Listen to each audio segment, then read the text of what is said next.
Did you know that nearly 65% of children have imaginary friends at some point? But what if those companions aren't as innocent as they seem? Could they be something far more sinister, lurking in the shadows?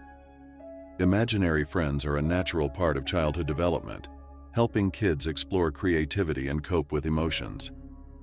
But what happens when these companions take on a darker, more unsettling role? In horror, imaginary friends often blur the line between innocent fantasy and creeping danger. Let's dive into their eerie psychological implications. Many people assume that imaginary friends are simply the result of loneliness or an overactive imagination, often dismissing them as harmless childhood fantasies. While that's true in many cases, there's more beneath the surface. Imaginary friends can actually represent much deeper psychological functions, like processing trauma, dealing with fear, or expressing emotions children don't fully understand. In horror narratives, this misconception is taken to the extreme, as these harmless friends become a gateway to something darker, manifestations of repressed fears or external influences. What we often overlook is that imaginary friends are not always benign. For some children, these companions may serve as coping mechanisms for underlying issues like anxiety or grief. In horror, this gets twisted. What if the imaginary friend isn't a part of the child's imagination at all? Could it be a reflection of something supernatural, an entity taking advantage of a child's vulnerability? By dismissing these figures as mere fantasy, we may miss signs of deeper psychological struggles, or even ignore warnings of something more sinister.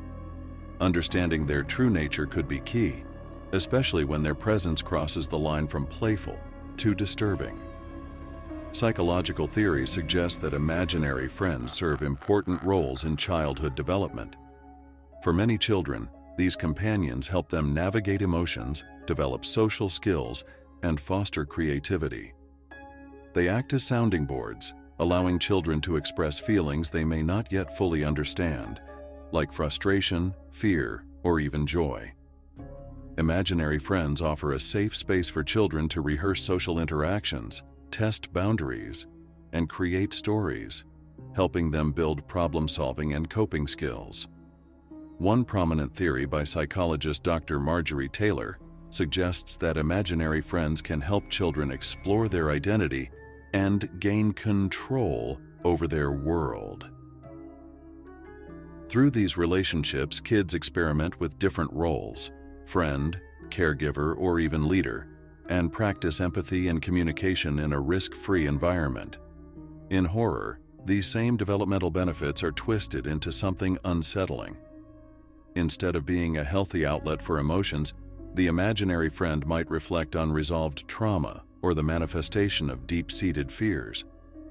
They could also be seen as projections of a child's subconscious, allowing hidden anxieties or dark impulses to surface. Imaginary friends, which once served to help the child feel empowered or understood, can quickly become agents of chaos or terror when their motives are no longer clear.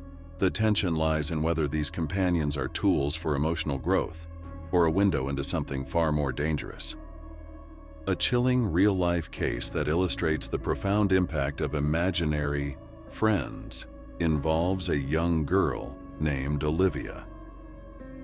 At the age of 6, Olivia developed a strong bond with an imaginary friend she called Mr. Shadow.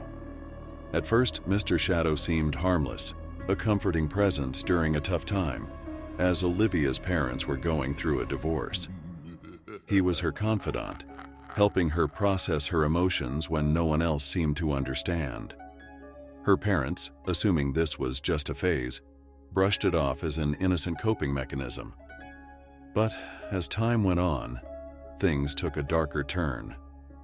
Olivia's behavior became erratic, and she started blaming Mr. Shadow for strange occurrences around the house, doors slamming, objects moving, and disturbing drawings appearing on her bedroom walls. Her parents still thought this was her imagination running wild, until Olivia began speaking in ways that were beyond her years, expressing deep anger and fear. She told them that Mr. Shadow wasn't her friend anymore, that he was trying to hurt her. This case highlights how an imaginary friend, originally meant to be a source of comfort, can spiral into something more troubling. While Olivia's experience may seem extreme, it underscores how children's minds, especially when dealing with stress or trauma, can create powerful figures that take on lives of their own. Whether it's a reflection of their inner turmoil or something darker, imaginary friends can deeply impact a child's mental health, sometimes in ways we don't fully understand. It forces us to ask, when does an imaginary friend stop being a harmless companion and start becoming a threat? Imaginary friends play a crucial role in childhood, fostering emotional development, creativity, and social skills. While often misunderstood as mere products of loneliness or imagination, they help children process complex emotions and build resilience.